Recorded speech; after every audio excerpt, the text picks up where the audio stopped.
What's that? That's a 2/8. Yeah, on a what size hook? 16. 16. I'd Barbless? say barbless.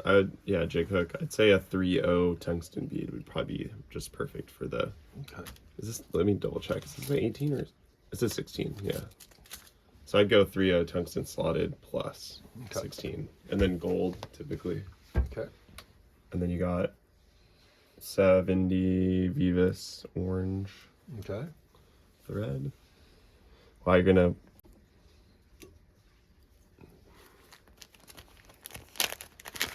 CPL.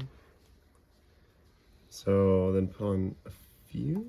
I don't know. I used to be kind of sparing with this stuff, but It's kind of expensive, isn't it? oh yeah, but I bought one of these and I still have it, and I've tied so many Perdigons with it. So, you know, that's probably about like 10. I don't think you need to go super minimal with them. For that, I usually go a little longer than a hook Shank? Not a hook shank, but the gap. Whatever hook length. Gap. Okay. You can always adjust it after the fact. Maybe I want that a little longer. Something like that. Makes a lot of sense. Other things you'll need to add is the tinsel.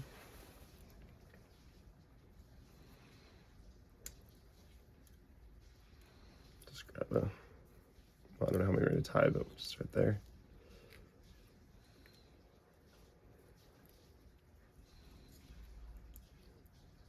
And some black small wire. And as Eric's present earlier, so you could been a good time for him to start playing with tying flies. It's the atmospheric river.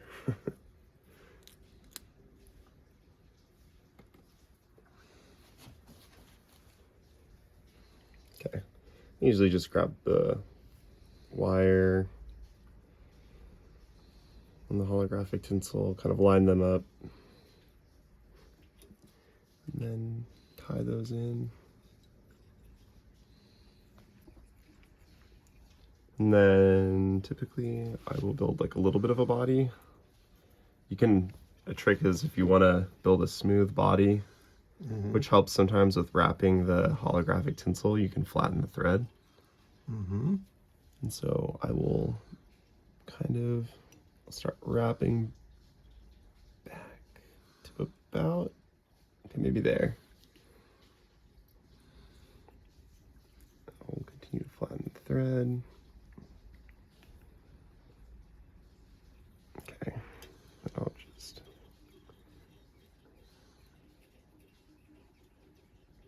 sometimes thicker thread can be helpful for building the body, but I guess you don't want to go too crazy with Perdigons since you want to keep them somewhat thin. Yeah, so they sink a little faster. Oop. It's not my best work.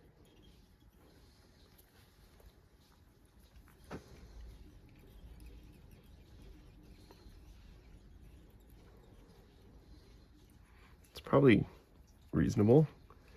Okay. And then the rest is pretty straightforward. Touching wraps for this.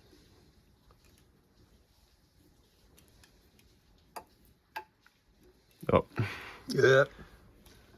That never happens to me. I'm choking. First I was playing StarCraft with an audience. Now I'm tying flies with an audience.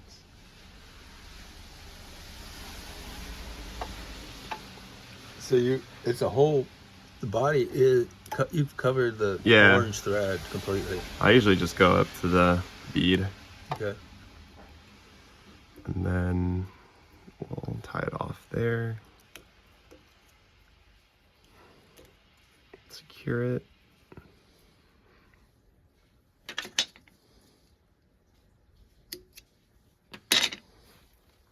Leave that for the next one. Let's see, I'll go Counter or same?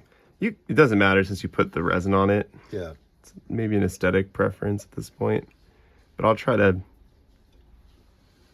try to keep the segmentation somewhat similar. So that you used to do that with thread, and if you let the thread slip, the whole thing This would come unraveled, then maybe your pencil would come unraveled. Oh, here, let me get the prices for that. Oh yeah, because these are... Yeah, that cheesy scissors are that.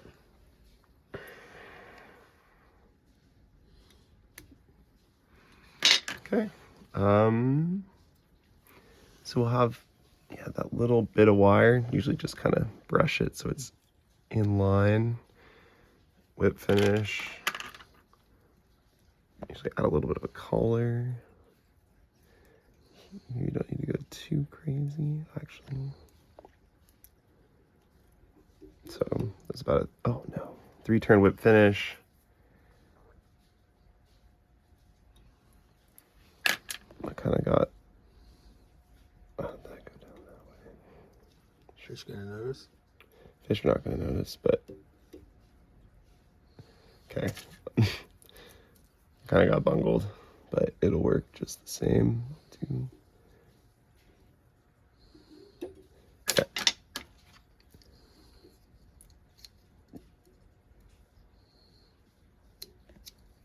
Use thin, but the thin resin I think works well for people who have rotary vices. Yeah. Obviously, we don't have those, so I found that the thick or the medium works pretty well for like building a body. Let's see.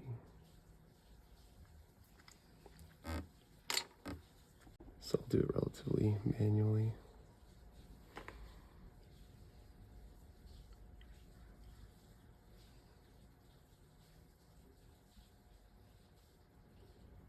I'll do a little bit on top. Maybe not so much on the bottom.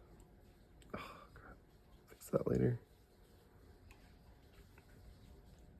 I just kind of do enough to coat it, and I usually brush it forward because that'll help build the shape, the correct taper.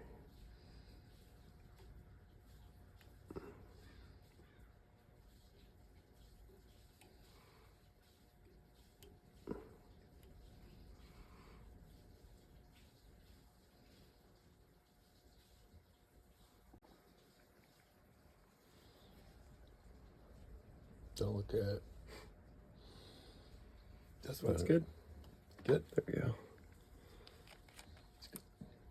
Oh, nice. Just need like a...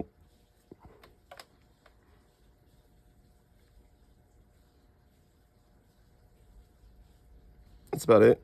Don't need much. It's much easier than trying to mess with like nail polish and whatnot. You have a really nice UV light. This one I usually go a little closer since it's like opaque.